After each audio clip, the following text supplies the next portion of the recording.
nuclear scare scam with Galen Winsor. Here to introduce Mr. Winsor is Pastor Ben Williams. Pastor Williams. I'm pleased to have as our guest Mr. Galen Winsor from Richland, Washington. I first heard of Galen from a tape that somebody gave to me some months ago, and I found his story to be absolutely fascinating. His story is unique, to say the least. Galen has been in 77 different cities in the last 2 years lecturing on the subject of nuclear energy. The majority of his life, the last 35 years, he spent processing plutonium from nuclear reactor sites. He has worked in the Manhattan Project facilities in Hanford, Washington, Oak Ridge National Laboratories and Nuclear Plant in Oak Ridge, Tennessee, General Electric's Midwest Fuel Recovery Plant in Morris, Illinois, General Electric's Fuel Fabrication Facility in San Jose, California, and Wilmington, North Carolina. And he's worked in every major reactor decommissioning project around this nation up to this present time. His major work in these projects has been the analytical process inventory control, which means that he was responsible for measuring and controlling the nuclear fuel inventory for these projects. Galen Winsor has few peers in the world in this area of expertise. And those few peers admittedly know and agree with the things that you'll be hearing on this tape.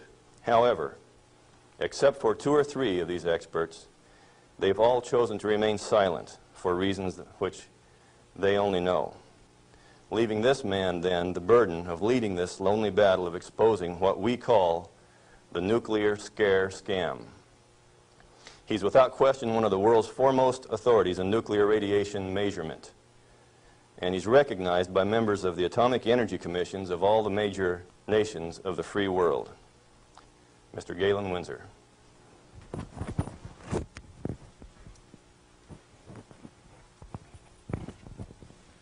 God bless you. Thank you, Ben.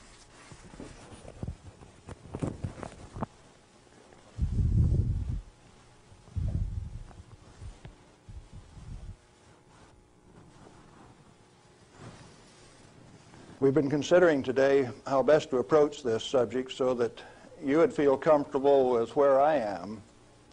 And we thought it might be appropriate to start with how I got involved in this game. Now, in 1945, I was a Navy radioman out in the Pacific on a destroyer aimed for Japan. We had a one-way ticket. That's all you get, just one way. So, as we were becoming proficient at our business of fighting war, the Manhattan Project caught up with us and did a job.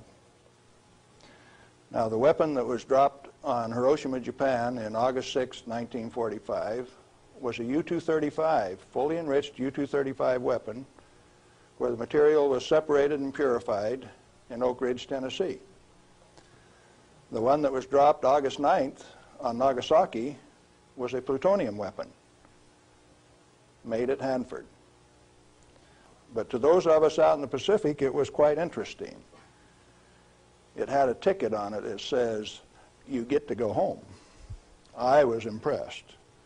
Now, I was stuck out on Guam after the hostilities quit and was running a radio broadcast that communicated with 4,500 ships west of Pearl Harbor. Quite a few to listen to every dot and dash that I made. So I was used to having people listening to me. They couldn't see me, but they could sure hear me. I had all of the good messages that were to come to them. Fleet movements to Red Cross messages. They came along one day and says, "We'd like to have radiomen to go down to Eniwetok for the atomic bomb tests." Not me. No way. I want to go home. So they went through and they took every 3rd radioman to go to Eniwetok. I didn't go. They let me come home. But I wanted to go home. I had a driving need within me that says, hey, that big firecracker, I want to know how it works. I want to know everything about how it works. So, back to the ranch in Nevada where I grew up and stacked hay all summer, gained back the 40 pounds that I'd lost out there in the islands. Into Brigham Young University in the fall of '46 in chemistry classes. Dr. Joseph Nichols could make an old farm kid like me love chemistry. I hadn't had any chemistry in high school, but the way Joe Nichols taught it, I wanted to know. So chemistry it was. And some neat guys like Carl Eyring taught me physics. And along in '47, I ran across a cute blonde from Richland, Washington. Now this girl had been telephone operator for General Leslie Groves and Dr. Enrico Fermi on the Manhattan Project. She got to put through the calls to Franklin Delano Roosevelt for these guys, so she talked personally to FDR. And she told me some of the stories like you've never heard. She says, oh, in those canyons, great things are done. This cowboy from Nevada couldn't even imagine what she was talking about. Well, in 1947, after we were married, I ran until she caught me. But I wasn't going to get married anyway. I wanted to get my education. I had to get on with this thing. And so we went to Richland, Washington for the first time in September of 1947. I saw that those buildings she was talking about were there. 1,000 feet long, 11 stories high, 5 of them below ground. Tremendous things. And people all over. Camp Hanford in those days was a whole army camp just there to secure that place, to provide security. Thousands of soldiers. You move around out in the desert and up out of a foxhole and pop a soldier with a gun in his hand. There wasn't any horsing around. It was all business. Back to school. In 1950, I applied for a job up there before I had graduated, and they were in such bad need of chemists, I had a job before I had my degree. And so the last year of my chemistry, mostly English, I did on a bus, riding 25 miles to work in the morning and 25 miles back at night, and I did advanced grammar and business writing and all of those things on that bus. But in September 1950, I got into this thing called plutonium processing when we did it barehanded, without instruments, without coveralls. We had some of the most peculiar acid burns in some of the shirts, and I found one of those the other day. It's got acid burns all up the front of it. Plutonium on it, too. Amazing. That was normal operation in those days. We ran those facilities, and we ran them so well that by 1965, we had separated enough plutonium when it only existed in the parent uranium matrix to a half of a single weight percent, 0.005 weight fraction of plutonium maximum in that fuel. And we processed enough tons of uranium to recover enough plutonium by 1965 to meet the weapons needs of this country 10 times over for the foreseeable future. Now we're talking about a massive amount of work. Hands-on, do it type thing. And there was a couple thousand of us, and we were just happy as could be, just working like mad, making those plants run 24 hours a day, 7 days a week, in a community that ran on shift work, A, B, C, D shift. The whole community that way. A wartime community, people dedicated to doing a job, and we were doing it, and we did it well. No pretense. Oh, yes, there were. Out in the reactor began to sneak in people who wanted a radiation monitor behind every reactor operator. Why? We know how to make these things run. When we got a metal fuel element stuck and it fell down on the trampoline back of the reactor, we'd go in with our feet and kick it off into the pool, smoking, burning. If you didn't have an instrument, you didn't know it was too hot, so you just went in and kicked it. Finally, along came a rule maker that says, thou shalt not do that. You'll get burned. Oh, I didn't get burned when I did it last week. But you exceeded the limit. Well, where did this limit come from? Turns out that in 1934, the International Commission on Radiation Protection fabricated a limit for X-rays. It was no longer permissible to be burned by them, erythema, reddening of the skin. You now had to keep a limit called 0.2 of an hour per day. How much is that? Well, you've got to have one of these Beckman instruments to read it, and you have to keep time of exposure. You know, there are 4 requirements on this thing: the size of the source, therefore the strength of the source, the distance from the source, the time of exposure, and the intervening shielding to keep from getting burned. Oh, fine. We've been doing this thing for years now, and we've never been burned. Why have we got these rules? And they says, yours is not to ask questions, yours is to do and die. Don't you ask questions. If you do, you might disappear. Those who broke the rules didn't appear the next day. Military rule? Oh, yes. Absolute. What was your appeal? And people you were working with one day, when they weren't there the next day, you didn't go inquire why. You were just grateful you still had your work to do, and you kept right on doing it. Now, this is in the United States of America. Well, in 1960, we found out that the materials that we were working with, the thing that we called high-level waste, that if you waited 3 years, these million-gallon tanks that high-level waste went into boiled off 15,000 gallons of water a day. Fairly hot? Oh, yes. This material that if it ever broke a line would seal itself off in the ground within a foot, make its own glass. It wasn't going to go anyplace. We did that a time or two, accidentally, of course.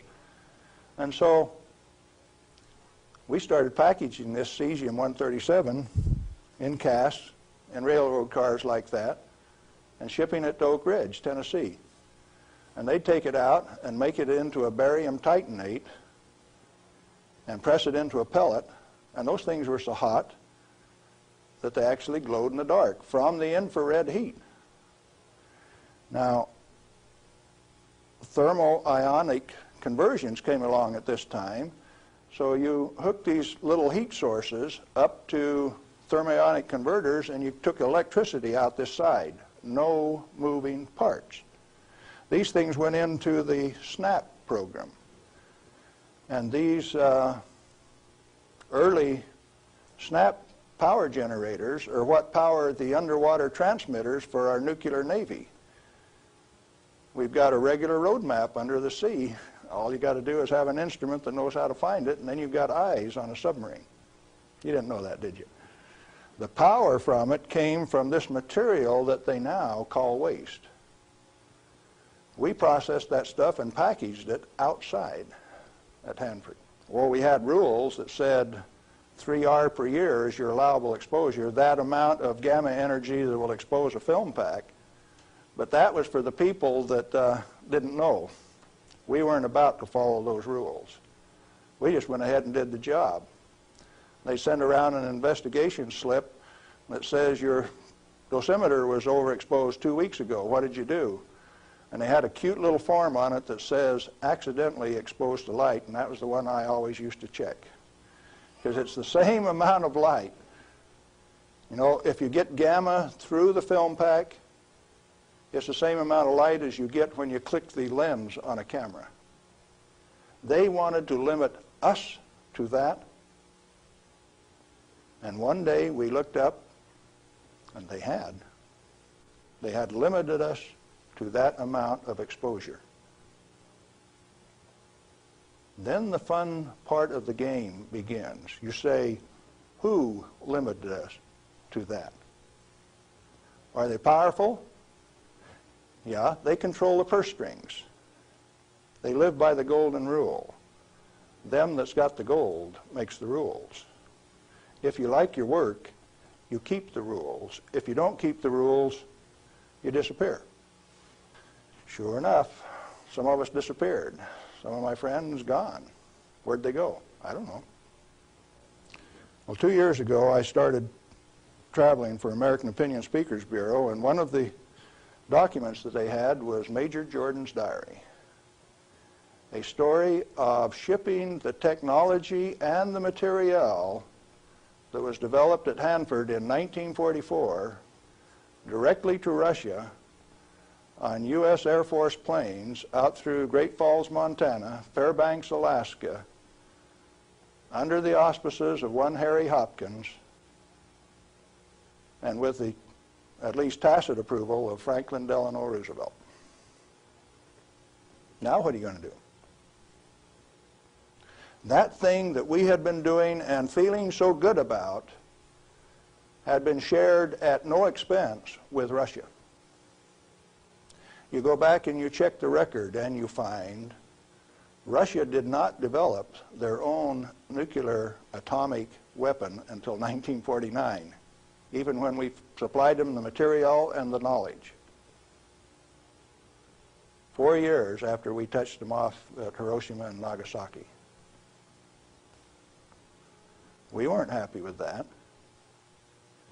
We were just happy doing our job. Well, in 1965, General Electric was ready to leave Hanford. I'd worked for General Electric for that 15 years, and they took me out to California, San Jose, and we had in mind to design and build this nuclear fuel reprocessing plant at Morris, Illinois. They told me they were going to build it at San Luis Obispo. That's how they got me away from Hanford. But that was just to get me away from Hanford.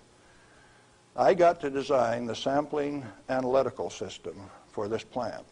The sample cell was the hydraulic heart of this place. I got to dictate where they put the columns, how high the columns were in relation to my sample cell.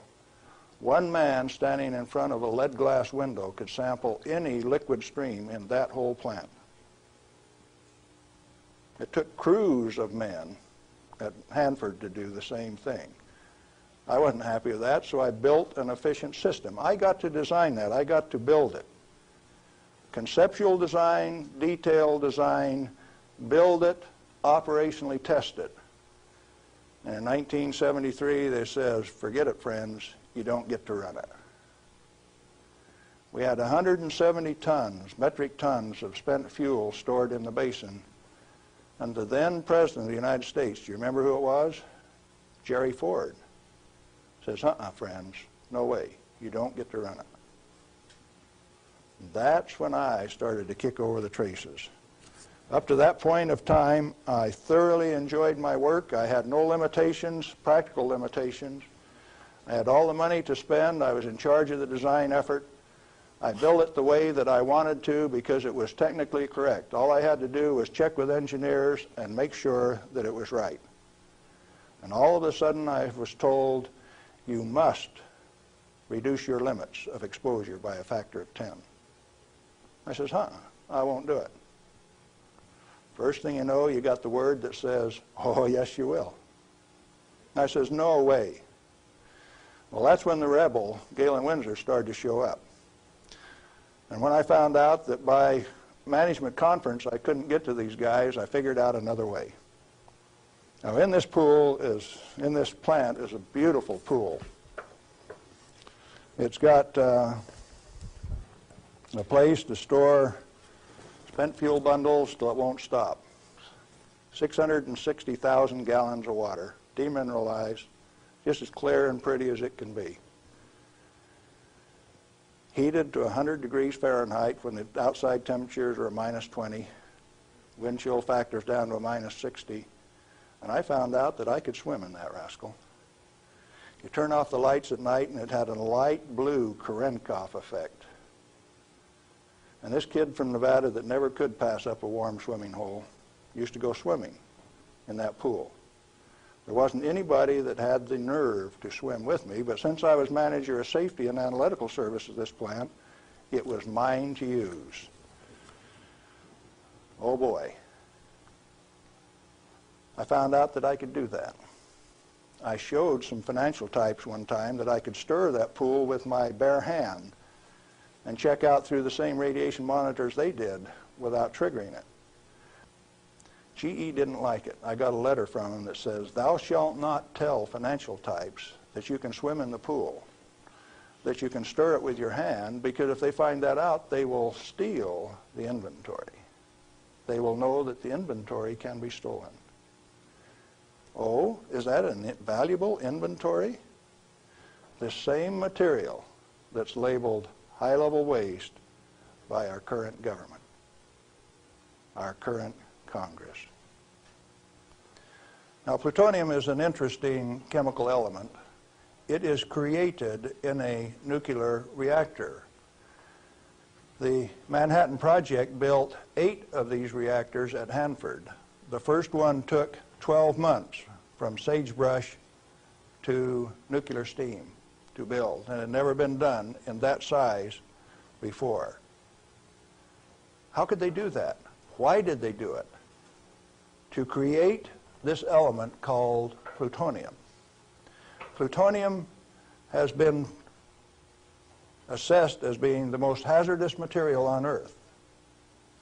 Now, from the standpoint that you can make an atomic weapon out of it, yes, it is quite hazardous, because a piece of it that big, 2.5 kilograms, that's only 5 pounds, is the force that delivered 20,000 tons of TNT equivalent over Nagasaki. Indeed, it is hazardous. The one over Hiroshima that had fully enriched U-235 in it was 5 times as big. So plutonium is more dangerous than U-235, is it not? By a factor of 5. It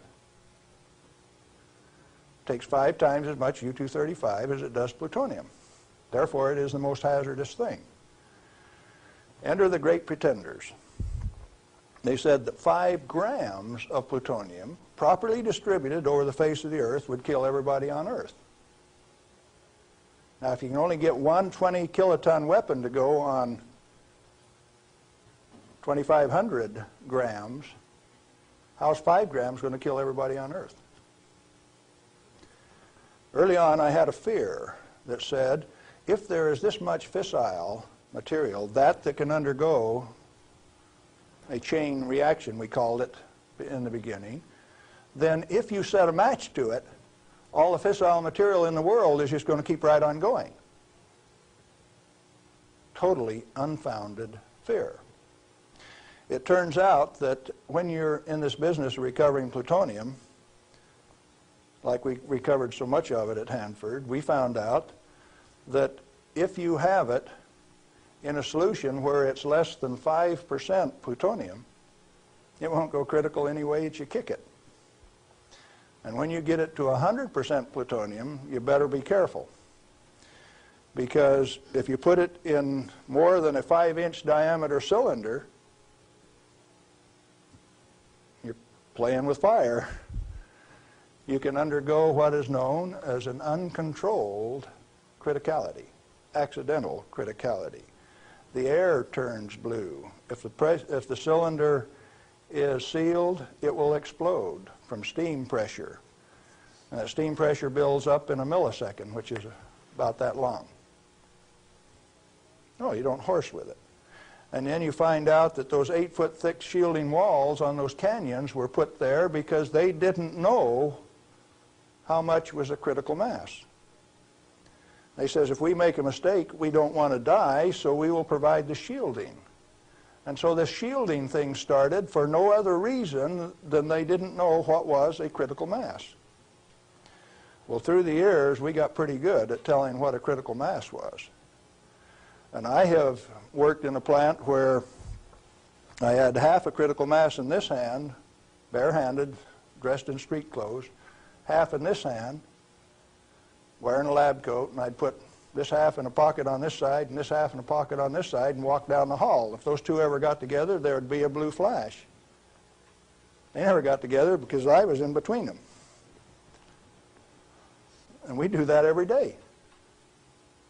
And each half had to meet definite dimension characteristics. And so we'd take them down and pass them one half at a time, and they'd measure it and say, yeah, that one will pass. And then we'd pass them the other half, and that one will pass too. But they were carefully put in separate bird cages so they couldn't get together accidentally. Well, those of us who worked with it enjoyed it. We knew what we were doing. We worked at it. When the President of the United States decided not to operate that fuel reprocessing plant, I started scrambling to find out what was going on. Many things had been done in the name of health and safety. Don't get burned. You got to have a safety record. You have to be safer than anybody else. We were already safer than anybody in the whole world. Well, you can't afford to get burned with this. You've got to enforce the limits. You've got to keep it. And I says, hey, that's not what the ball game is at all. I'll bet you the ball game is something else. And in 1982, when the Congress passed the Nuclear Waste Policy Act of 1982, a guy by the name of Mo Udall, I don't know whether you people in Arizona have ever heard of him or not, authored that bill. It's called the High-Level Waste Disposal Act of 1982. The material he called waste is the reusable uranium fuel that I had been working on for 32 years. Needless to say, Mo Udall and I do not agree on whether that material is waste or not. The name of the game then is, who owns the plutonium and how much is it worth? The government says, bury it 3,000 feet deep in basalt, and we'll hold a contest among the states to see who gets to bury it. Oh? Why do you want to bury it? Did you ask the owners? Who is the owner of the plutonium? May I submit that it's most likely the nuclear power ratepayer. He is paid for the mining,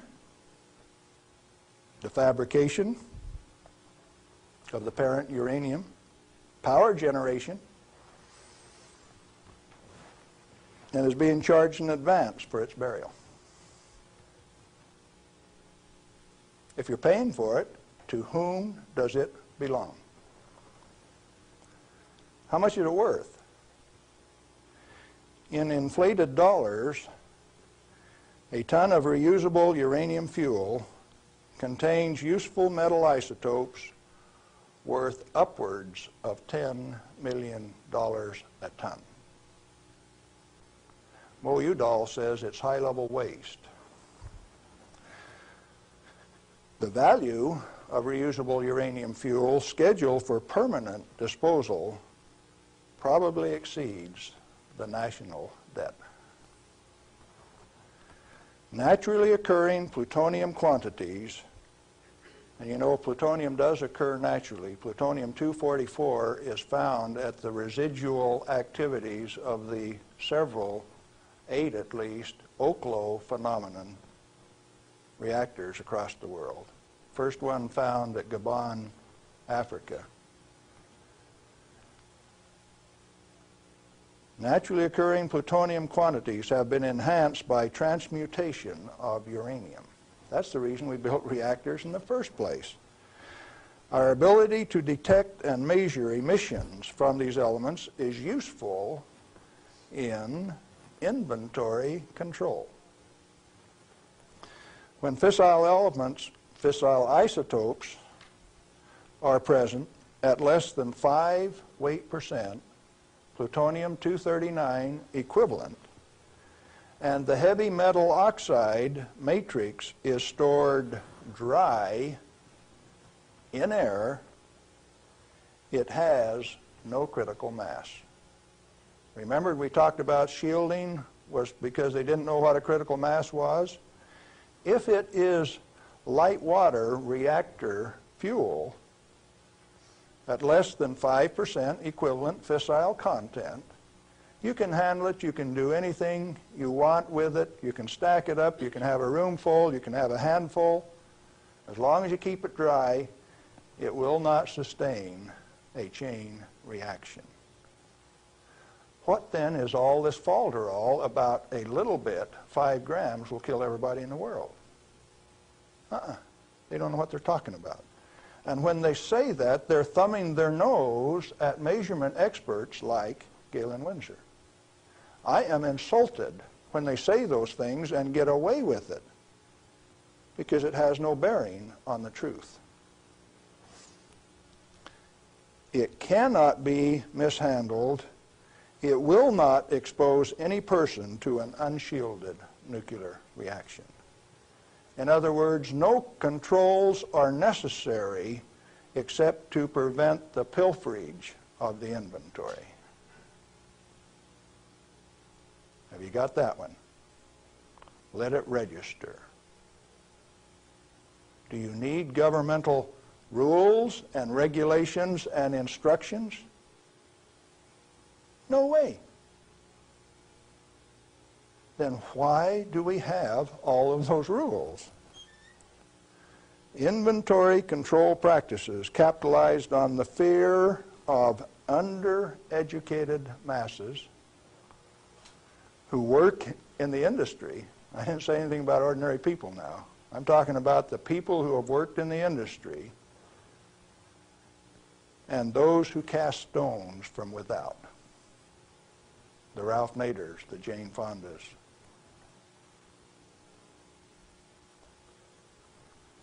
Now, it doesn't take you much thinking to find out that maybe the industry is the source of the problem. The industry is the one that made up the committees that made the rules that the Congress enforced. You ever thought of it that way? The strangest kind of feather bedding that's ever been dreamed up, it makes the railroad engineers look like pikers.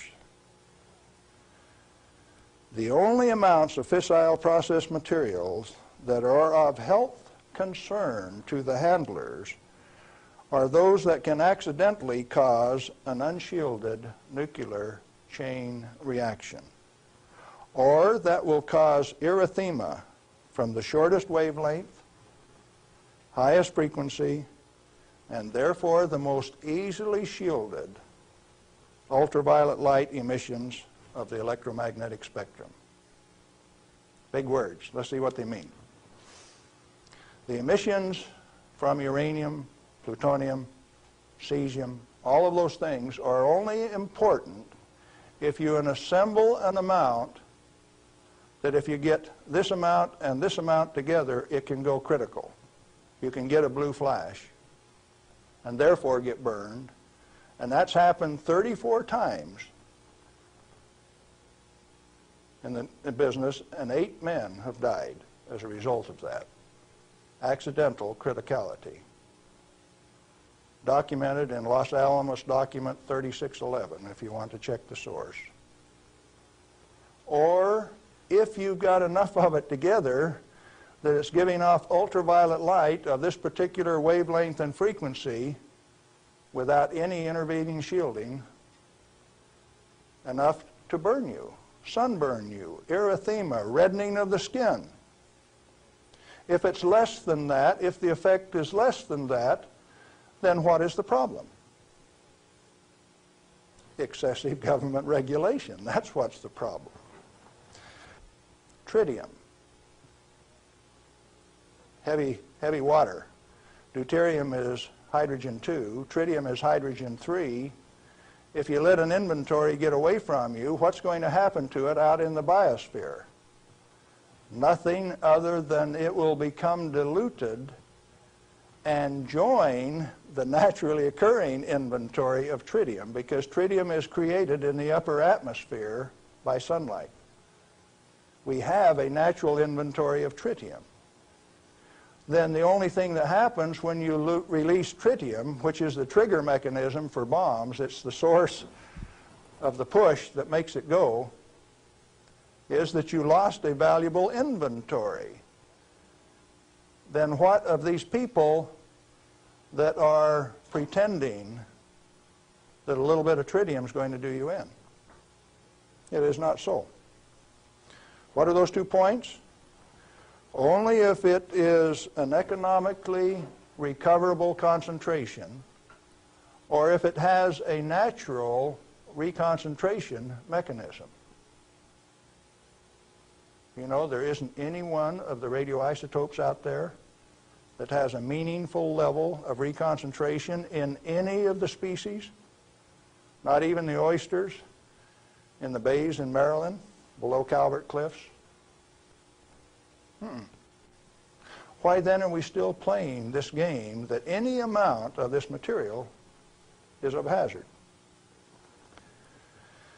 Reusable uranium fuel, which has been isotopically enhanced in power-producing reactors, is a valuable national resource, not a high-level waste. The utility operators recognize the future worth of this commodity. Mo Udall, in that Nuclear Waste Policy Act of 1982, imposed a tribute of $1 per kilowatt hour, $1 per megawatt hour on all electricity produced in a nuclear plant, so that they can research and develop methods to throw it away.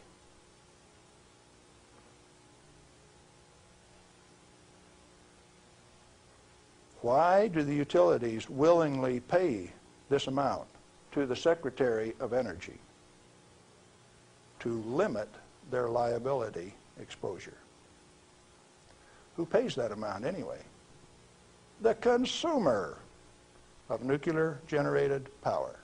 You have no choice, and therefore I call it a tribute.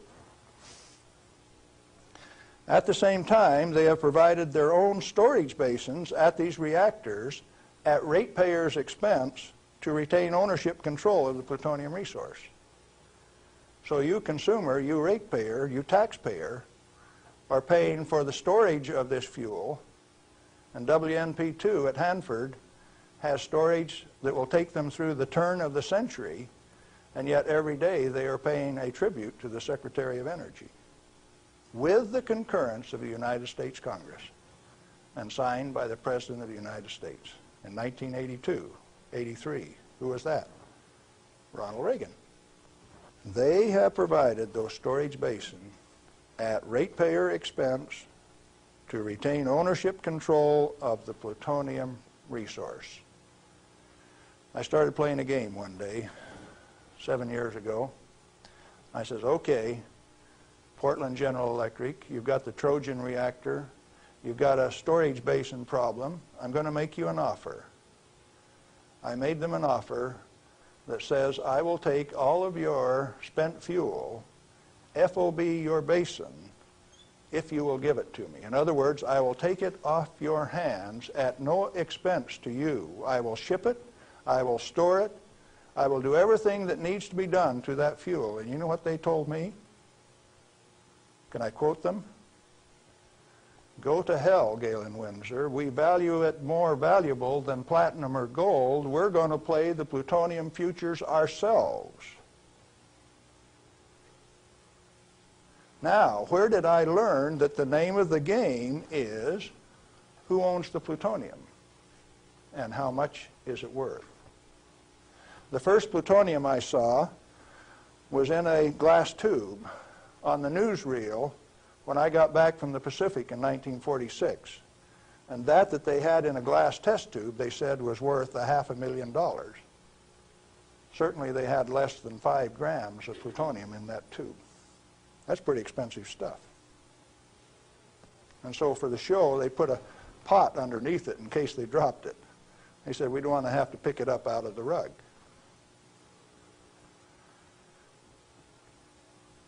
When it was decided for us not to operate this plant, plutonium was guaranteed on buyback by the federal government at $43 a gram. That's quite a price drop, don't you think? When that price guarantee went away in October of 1971, the price of plutonium became $10 a gram. It steadily went down to where its present worth on the market is a minus $2 a gram per year. That's what it costs you to hold on to a plutonium inventory on a material that has been declared worthless by the utility owners and rubber stamped by the Congress of the United States, and they're spending billions of dollars digging holes in ordinary rock so that they can throw it away, dispose of it. Okay, what are you going to do with it? Reusable uranium fuel may be properly stored in air-cooled, dry storage in a cost-effective manner. Nuchem in Germany offers this immediate and long-term option as a necessary and safe step prior to reprocessing. They're doing it in Europe. At least 4 regionally located facilities are available in the United States where this concept can be used right now.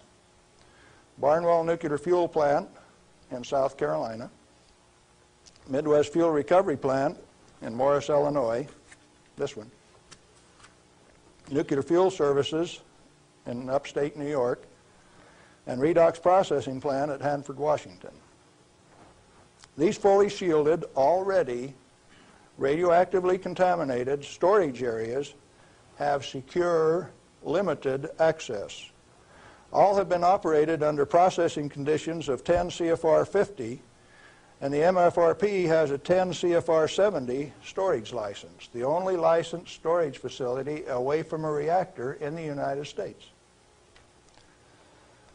It singly, all by itself, is capable of storing all of the reusable uranium fuel that needs to be moved away from power reactors for the remainder of this century.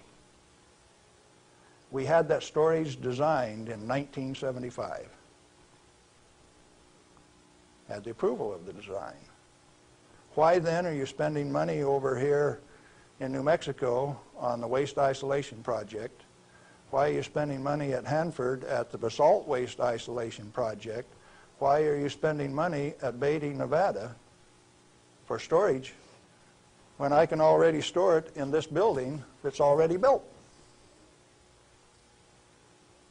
I just named you 3 others that can do the job all by themselves too, and I know where there's 14 more buildings that can do it. What are we going to do?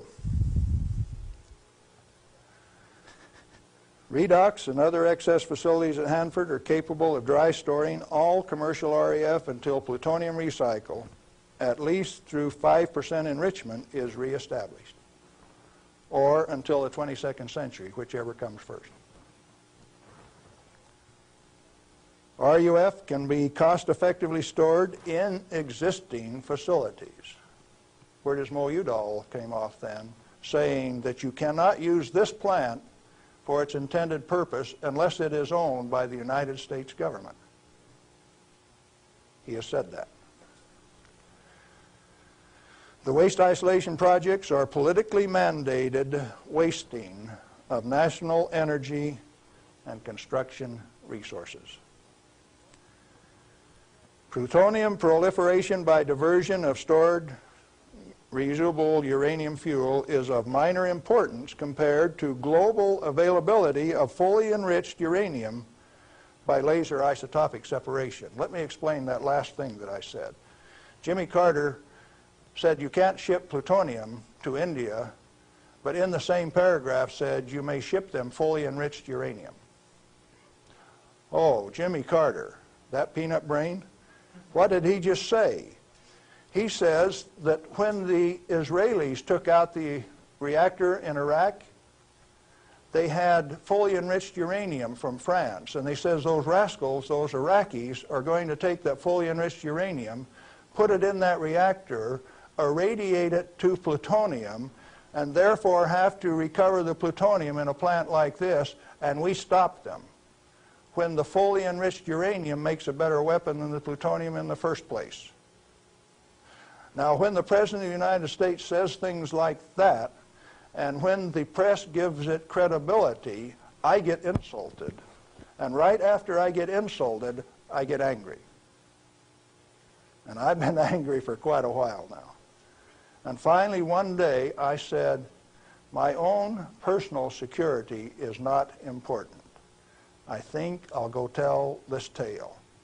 All I want is to tell my story. The commodity that I communicate is called truth. And so then I ask you a question, a very brief, pointed question. Who owns the plutonium, and how much is it worth?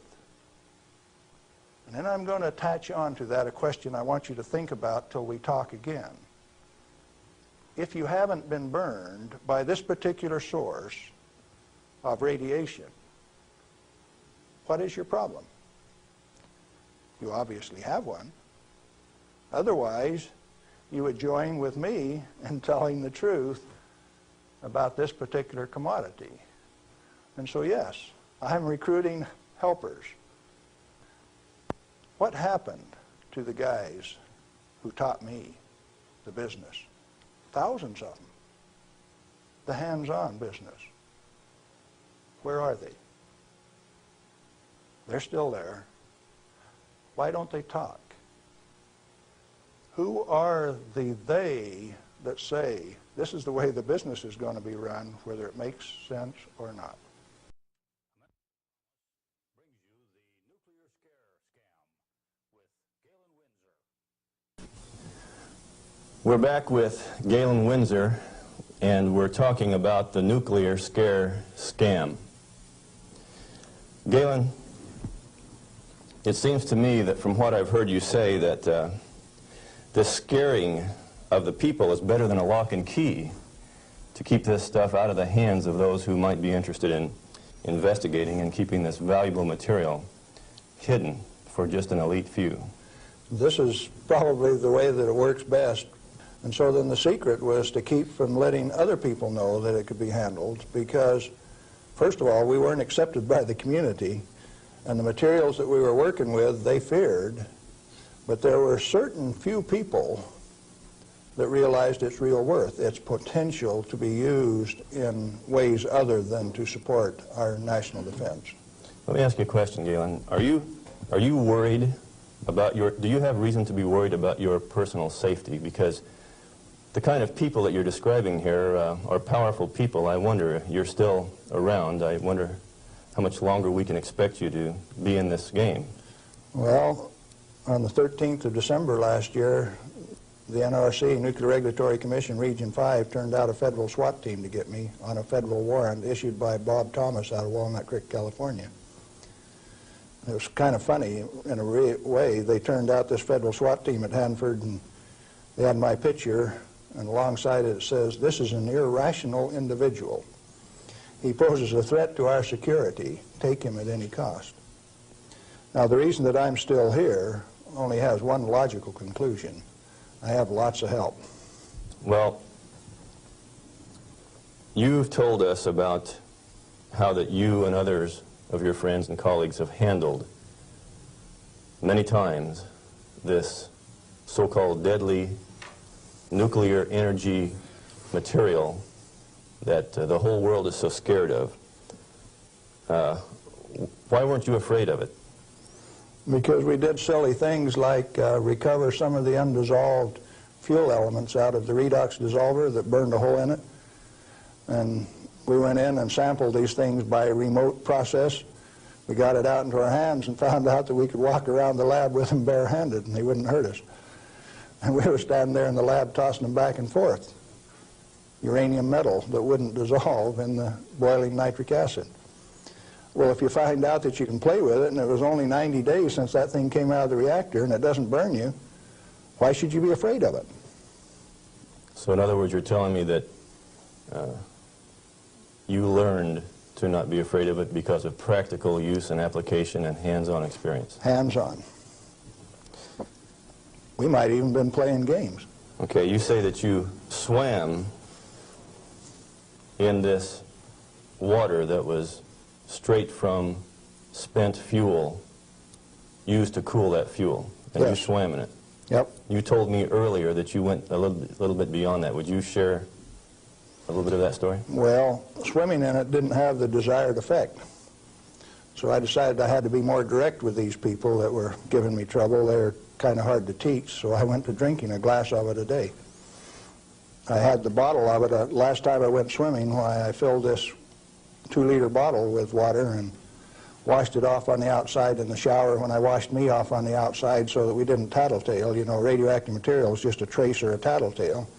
So you got to get it off so they won't know that you've been swimming in the pool and drinking the water.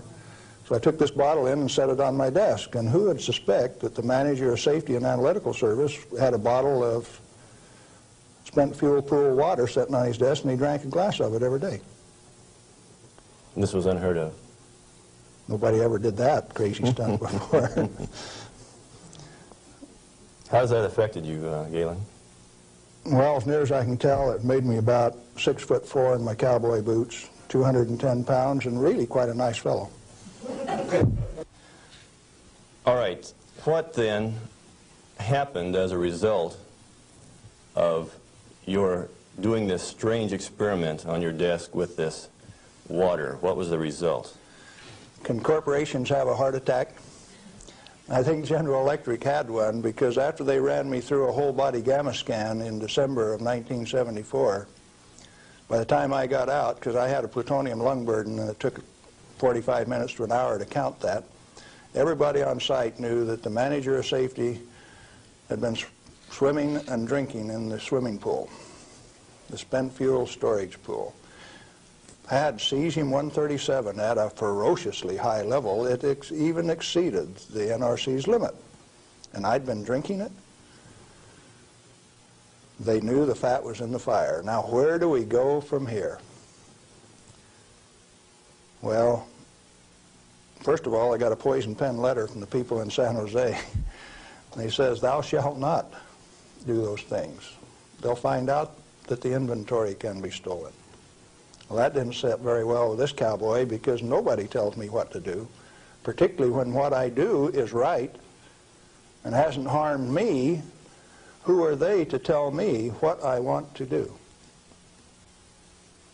It just didn't sit very well. I was going to do something about that. What was your motive in this? Correct information. As an expert in the measuring system, why, it was very obvious that I knew the parameters of inventory control, the disintegration rate of each of these isotopes, how to measure them. That's how we regulated our inventory. And to have these rascals come along and start playing games with the information that I was very expert in, that I had designed the analytical system for this plant around, disturbed me a little bit. No, it made me fighting mad, and I got angry. And I have to admit, in retrospect, that for the next 5, 6 years, I was more than angry. I was hard to live with. Just ask my wife. Well, in your estimation, then, how dangerous is a nuclear reactor plant? A nuclear reactor plant is just a way to boil water that's the cleanest, neatest, most economical way to boil water that you've ever seen. And so, in my estimation, nuclear reactors ought to be insured under the same insurance policy as any other steam boiler plant, power generating plant. And to have special consideration under the Price-Anderson Act means that the insurance industry has already paid off the Congress so that they can have a ripoff, charging ever and higher insurance premiums, total coverage much, much greater for a non-existent risk. What a racket. Can a nuclear plant explode? Only like any other steam plant. Like Laughlin, Nevada had a steam explosion. It's a coal-fired plant, but 6 men were killed there last year. That could happen at a nuclear plant, but as far as an atomic explosion, good heavens, no. No way. What kind of accidents can actually happen at a nuclear reactor generator plant? You could lose your moderator and the reactor would shut down, the control rods would stick in and you wouldn't be able to start it up. You might do several things that would invalidate some of the safety controls. For instance, an emergency core cooling system. The only reason they put ECCS on a reactor is to destroy it. When you start these big babies up, because they're so big, you only warm them up 50 degrees an hour. And they say, we got an emergency, throw the emergency core cooling system on like they did at 3 Mile Island 2, and you're going to thermally shock that big machine and ruin it so it can never be used again. Let's talk about 3 Mile Island. What really happened there? We've heard all kinds of stories about meltdown, and they made movies on it that this meltdown could melt right through the earth, clear through to China, and we've seen a lot of scare stories. What really happened at 3 Mile Island? Do you know what really happened there? Yes, I do. I followed that one very closely. In fact, I know the guys personally who wrote the script for China Syndrome and also wrote the script for the 3 Mile Island fiasco. Dale Breidenbaugh, Dick Hubbard, and Greg Miner, who used to work with me at General Electric, are the MBH associates that wrote that China Syndrome script. And not only that, remember that was the time China Syndrome came out, Jane Fonda starring. 14 months ahead of the TMI-2 accident, it was predicted in writing in New York State that that accident would happen 1 year from the date that that 3 Mile Island 2 reactor started up. It started up in March 1978, and it went down March 28, 1979, right on the day, 1 year anniversary. In other words, with 14 months advance notice, the industry still went along with the sham. Nothing happened there except that the owner, the operator, and the regulators conspired to turn it off. What melted? The top of the fuel rods, the third time that the core got uncovered, due to internal pressure, blew the top off some of those rods. They've got Inconel springs in them to keep the pellets, fuel pellets, from vibrating when it's running. Those things are under compression, and when they reduced the outside pressure and the fuel rods were still hot, it blew the top off some of those fuel rods. The fuel rods in TMI-2 are internally pressurized to about 1200 psi with helium gas so that they don't reverse dent when they're hot and running for 5 years. And when they drop the outside pressure, why, that internal pressure with those hot rods blew the side out of some of those rods at the top. But melting, the fuel is already an oxide ceramic. It is a pellet. It's been pressed into a ceramic. When you pick it up and feel it, it feels like metal. It's pressed so very, very tight, hard. And so, no, the fuel didn't melt. The China Syndrome is a scriptwriter's fantasy. Right here, I ought to tell a story, I guess. See, I spent 3 weeks on the island in March of 1981, the 2-year anniversary of this particular, quote, accident. And Tom Hall, who stood alongside Enrico Fermi when they pulled the control rods on 100B in October 1944 at Hanford, and I were delegated to go to the island and find out what happened, and so we did. We went over all of the records and everything else, and there, as we could tell from performance records, 51 thermocouples, for instance, only one of which went over 1,000 degrees Fahrenheit. The center line temperature of those rods when they're running is 4,032 degrees Fahrenheit. And so They say things like over 50% of the core was greater than 4,000 degrees. Yes, it was. If it wasn't running at 100% power. So they take that kind of information and bugger it all up so that you don't understand what's going on. They give you a little bit of it. Well, the worst joke that people could dream up, and they says, do you know what the NRC's worst nightmare is? No, I don't know what that is. Galen Winsor and Tom Hall in the TMI-2 control room for an hour by themselves. You know why people that know laugh? These crazy guys from Hanford would have started that baby up and showed that it would run. We'd have started it up, and they were afraid of us. So there was no accident at 3 Mile Island? No, they did it on purpose. Shut it down. Very interesting. Can nuclear radiation cause mutation in people and animals? If a cell gets too much radiation, it dies. And so if it is a sperm or an ovocyte, why, they die. They don't reproduce, and there are no mutations. I think the good Lord built that safety factor in. So you're saying that mutation in future generations is an unfounded fear? Yes, and the studies of the people at Hiroshima and Nagasaki have borne that out. Those people do not have that. Now, they showed the immediate effects of too much radiation. The women who were pregnant showed, the embryo showed the effects of very similar to rubella, measles. Some deformity, certainly, from that radiation insult. But that's not the kind of mutation that's going to go on to the next generation. Galen, what and where are these burial sites, and what's in them for this so-called nuclear waste? I've been hearing stories about stainless steel containers buried in concrete under the ocean, boiling for over 2,000 years. That sounds like a real story. Let me start out by saying there are no nuclear waste, only materials created in a reactor to be recovered and used beneficially. Now, high-level waste is radioactive and self-heating.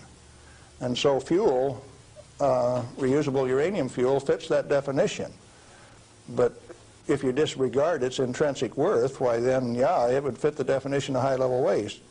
But let's say there isn't any high-level waste, only material to be recovered and used beneficially. Then what's the low-level waste fiasco? That's an excuse for a federally mandated, non-inspectable disposal system so that organized crime can get rid of any evidence that they want, and it can never be dug up again. They're afraid to look in there. Not afraid. They don't want you to. They've got rules on the transport so that if you have an accident with a low-level radioactive waste shipment, why, you call out all of the state police and you make sure that nobody looks at it, that nobody gets exposed, that there's no spreading of the contaminated material. And it's also that you don't find out whose body's in that drum. The situation got so bad that the smell of human flesh was so great that they made it so that you could ship animal biological waste in refrigerated vans so that it wouldn't stink up before you got it buried. What is then in these low-level or high-level or whatever containers under the ocean? Nothing. But if you see, they were one time dropping barrels of radioactive waste off barges in the ocean. Do you know what was in them? Not high-level self-heating radioactive waste. Probably had a few bodies and a few guns and a few knives and a few evidences in them too. If you drop them in the ocean, they are truly disposed of. So you know there's an international trade in that right now? You can't do it in the United States, so they transship it across the ocean to South Africa, and they can bury it offshore. So what is in those drums? Well, that's what you're telling me then, that I needn't worry about boiling drums under the ocean for 2,000 years. No, no way. Thank you. I'm glad to know that. Well, one more question, Galen. What do you feel like a good portion of these men in Congress know this already? I know they do. I went there 4 years ago and sat down with the Senate legal staff and told them my hour-and-a-half long sad story, and Sam Bollinger, one of the lawyers, stood up and he says, "Galen, if I understand you right, why, you want us to have President Reagan snap his finger and make this thing come up straight." And I says, "Hey, Sam, terrific. Go ahead and do it." He didn't take that challenge. He says, "No, I'll tell you what, Galen, industry likes it the way that it is." I said, "Sam, you really know how to hurt a guy." And he says, "Well, if we change it, what are we going to do for an encore?" Yeah, they're fully aware that this thing goes on as far up as the President of the United States. It's the way that industry wants it. The industry is its own problem then. So the question is then, what is the industry? What is the real story here? Is this an industry of nuclear energy? The industry has been ripping it off for years and years. In 1975, we knew that large nuclear reactors were dead, that large is not the way to go. The way to go is small, mass-produced nuclear reactors sitting right in the middle of town, one every 10 blocks, producing power. We haven't built a reactor right yet. It's time that we do it. Why haven't we? Because of a federal energy cartel. These guys control the amount of electricity, the availability, and the price. And they say, you do not have a choice. I have a choice. I'm going to take one of those decommissioned nuclear subs up in Puget Sound, refuel it, and generate my own electricity. Save the government $5 million because that's what they want to throw them away. I will use it for my own power plant. Quinn Millian up in Omak, Washington, and I are moving on that, and if one of these days I hook one of them up to Pier 91 in Seattle, don't be surprised. Well, good luck.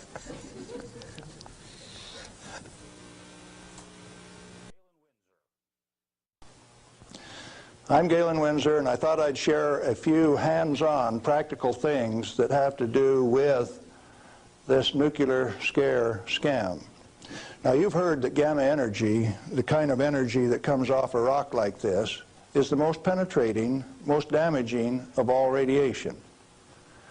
And not only that, here is uranium, the parent of radon, and they say if you can measure, detect radon in a home, then it's bad. If you exceed the EPA's limit, it's reason to run you out of your home. Spend $13,000 like they did with Stanley Watrous' house in Pennsylvania the other day to get rid of the radon, to ventilate it out through. Ridiculous. Let's take them one at a time. This is a rock that I picked up in Natarita, Colorado. 16 weight percent uranium. High-grade uranium. Hot. I read a thing the other day that says they had high-grade uranium, and lo and behold, it's too hot to transport, so they had to bury it on site. Oh, wonderful. Let's talk a little bit about radiation. If we can, yeah, are we picking up? If you put the probe right there, the meter goes off scale, and you can hear it, all right? Hot. Radiation, gamma radiation, is the most penetrating of all radiation. Oh, is it?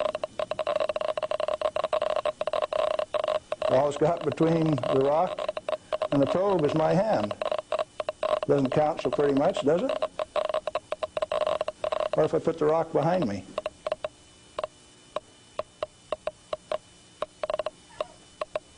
You don't suppose they've been lying to you, do you? I suspect they have. Well, let's do a little bit more. I got a black bottle.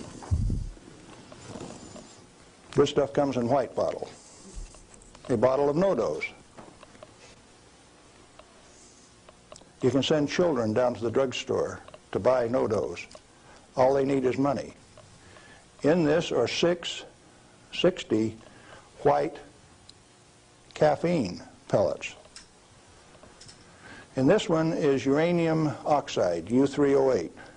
You can't buy it for love nor money.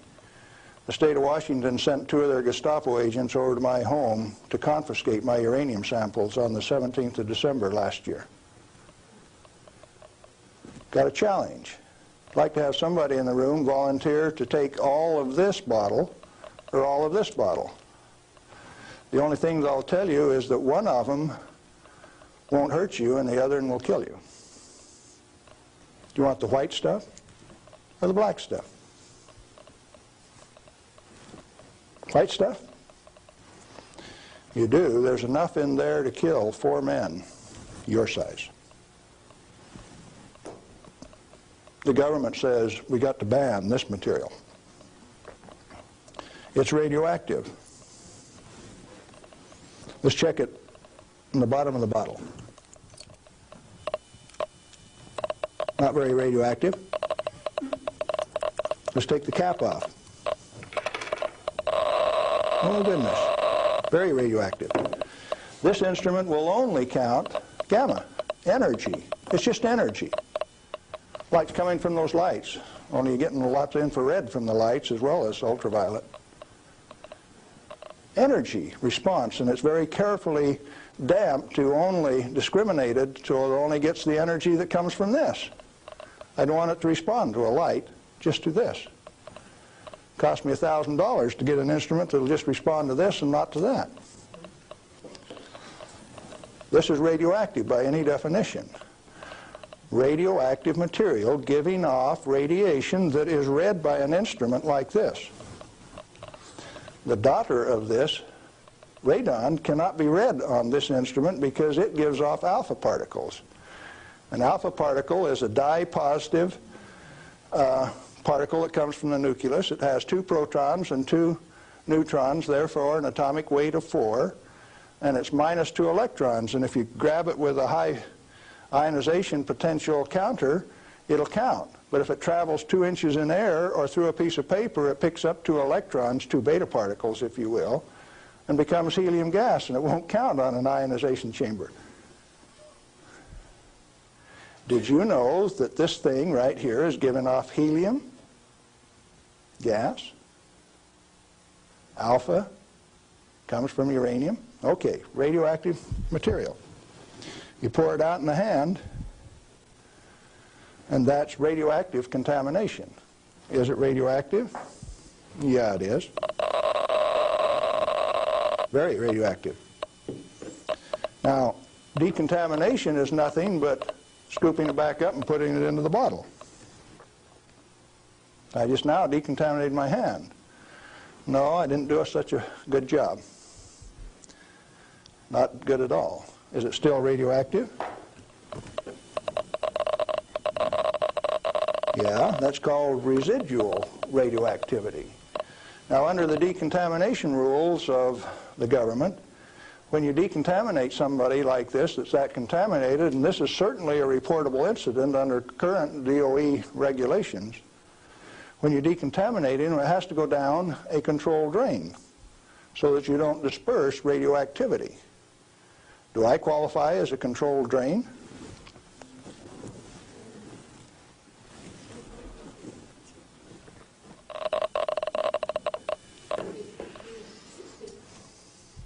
That material that I just ate is not soluble in body fluids. Like it's been this. It was fired originally at 940 degrees C, where it becomes U3O8, known in the industry as HCl insoluble. In other words, it will not dissolve in concentrated hydrochloric acid, hot. Your stomach has 10th normal hydrochloric acid in it, so it won't even dissolve. The stuff is so fine that it has no texture to it. Doesn't even feel rough. So it's tasteless, odorless, has no texture. How is it supposed to hurt me? Because I've been eating this on lecture tour for 2 years, the state of Washington felt it necessary to confiscate my uranium samples so that I would be safe. Dr. Fulton from the Hanford Environmental Health Foundation called up and he says, "Hey, I heard one of your guys OD'd on uranium today, Galen." And we talked for a little while and he says, "Oh, that was you." And I says, "Listen, I can eat all that stuff I want. He says, it'll ruin your kidneys. How are your kidneys? They're fine. Well, you should have been chelated within 4 hours. And I mean, you guys are going to follow me around the country and give me chelating agents every 4 hours after I eat it on lecture tour? He says, we'll give you any medical assistance that you need, Galen. We don't want anything to happen to you. I said, did that include turning out the federal SWAT team 4 days ago to get me? Where are these guys coming from? Well, here's a piece of metal. Density of 19.0. If you know your chemistry and physics, you know that there are only two metals that have that density: plutonium and uranium. Radioactive, pyrophoric, density of 19. Outside of a laboratory, most of you can't tell me whether this is uranium, plutonium, or a mixture of the two. Now, I said that it's heavy, and it is. Let's see if it's radioactive. Yeah, it is. Pyrophoric, what does that mean? Pyro, fire. Black on the end. The spark that just came off there is pyro, fire, burn. If it's plutonium, I just contaminated this area of Arizona in excess of the EPA's limit for 1 square mile of surface.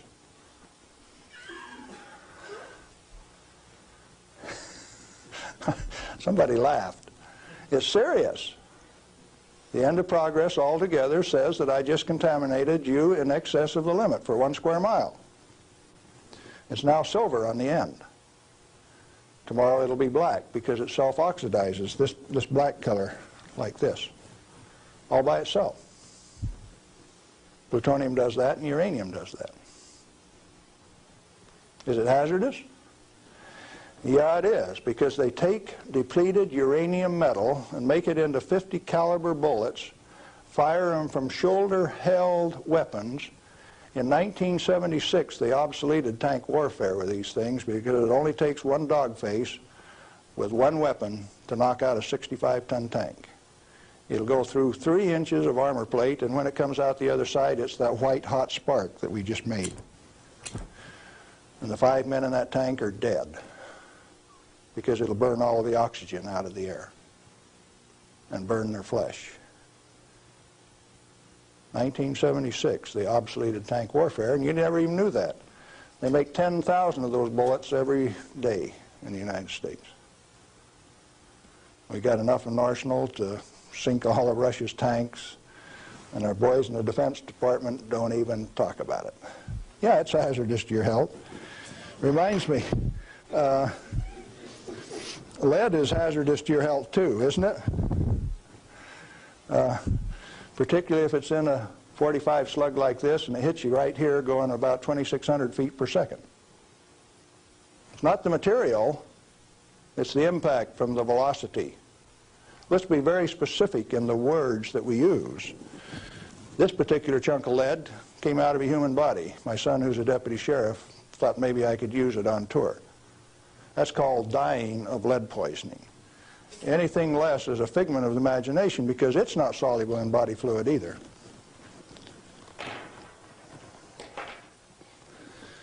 This is a pellet of cobalt-59.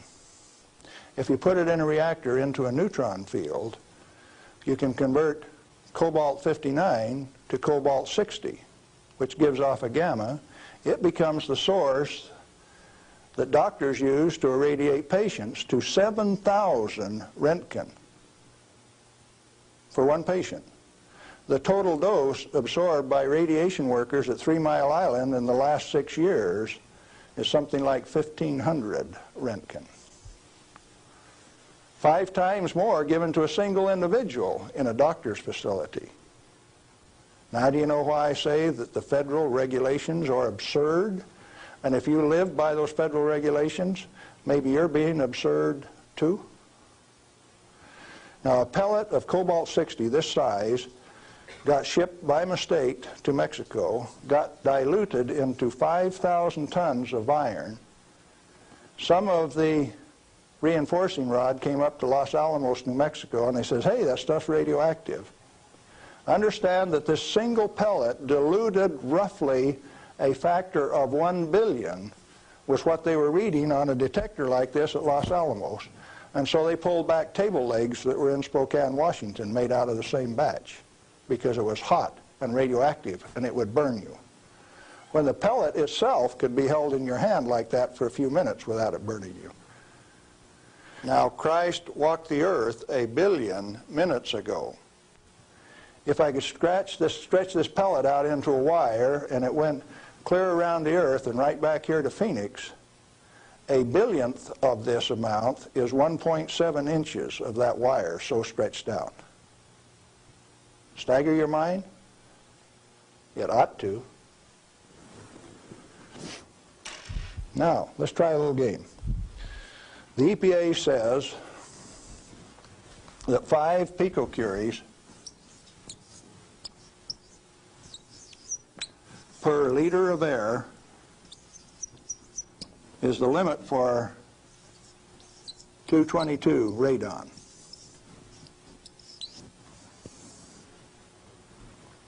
And they handle that like it's a real number.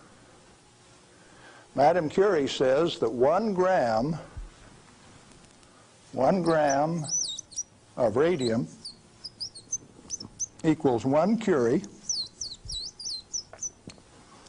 equals 2.22 times 10 to the 12th disintegrations per minute, and that's the basic definition of radioactivity. How many disintegrations is this? Should we find out?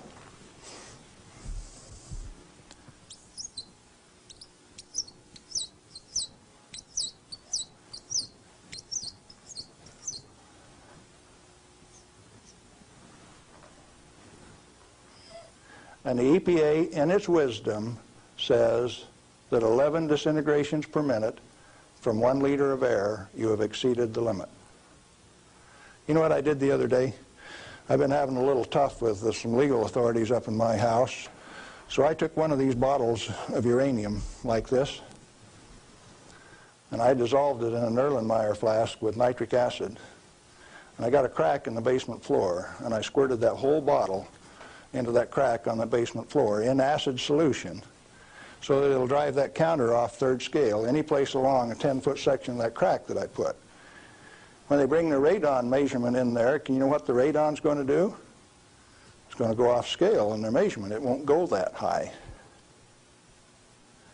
If Watrous' house with 17 times this limit in it was caused to spend $13,000 and give it national TV coverage, press coverage, think what Galen Winsor's house is like. I went to the trouble to notify my congressman about it. Mike Lawrence, the manager of the Department of Energy in the Pacific Northwest, my state representative, Ray Isaacson, and a few other astute people, including the banker and the lawyers and the appeal court. What are they going to do with that? I set them up on that last Thursday, and I come down to Phoenix, so I escaped the falderall. What I'm saying to you is that the federal regulations are absurd. The congressman that put them into place ought to be fired. They ought to be sent home. The regulators, what do you do with them? Quit paying them. The taxpayer, the electorate, elects those people to go out and do a job. Why do you continue to pay them when they're teaching you baloney? When they're putting in regulations that don't make any sense? Cut it out. Quit paying them, fire them, send them home. The term I grew up with says can them. Is it easy? Apparently not. You haven't got the job done. The majority of the Congress is irresponsible, amoral, atheistic, irresponsible. Let's see, how many more adjectives can I drum up? But that many. Let me tell you. We as the people sent a bunch of rascals out to the energy store with a signed blank check. And we say, hey fellows, if you run out of money, just go build us a good power plant. If you run out of money, come back and we'll give you another signed blank check and guarantee the payment out of the ratepayer's pocket. Tennessee Valley Authority has the most nuclear reactors of any outfit in the place. Not one of them has produced any power since last August. Browns Ferry 1, 2, and 3 in Mississippi hasn't produced any power since last March. And they don't plan on producing any power at Browns Ferry until mid-year in '86. At $1 million a day in lost power revenue per plant, and held off in the name of health and safety? Now tell me we didn't send rascals out to the energy marketplace with a signed blank check. They're still getting paid. Those reactors are all fully fueled, fully staffed, and just sitting there. Who's getting taken? The ratepayer. You're still paying more and more for your electricity all of the time. Now, Bonneville Power Administration says that 57% availability is okay for a nuclear reactor. Maine Yankee is often run at 103% availability, which means it's running over nameplate rating. Enough days out of the year that its average availability is 100%.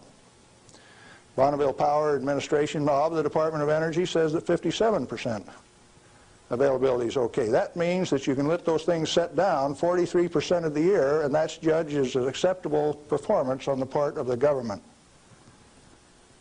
There's an obvious answer. Get the government out of the energy regulating business.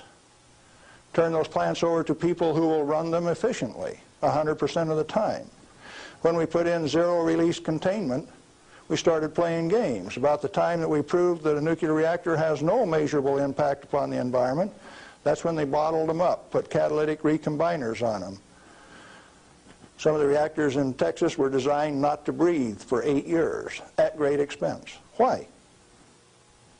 When you bottle up a reactor like TMI-2 does, then you get radiolytic hydrogen, and indeed they had a radiolytic hydrogen burn at TMI-2. And they moan and they groan about that, and all they had to do was open up the windows and let the breezes blow through. You don't need containment on them. I'm going up to Colorado this weekend to meet with the Uranium Producers Association. And they're upset because the government is dumping uranium on the market and raising the price of the commodity that they get their bread and butter from. But what they're totally unaware of is that the Grand Junction Operation Office is going to issue a contract so that the new operator has a $25 million budget over the next 5 years, 80% of which will be spent for remedial action.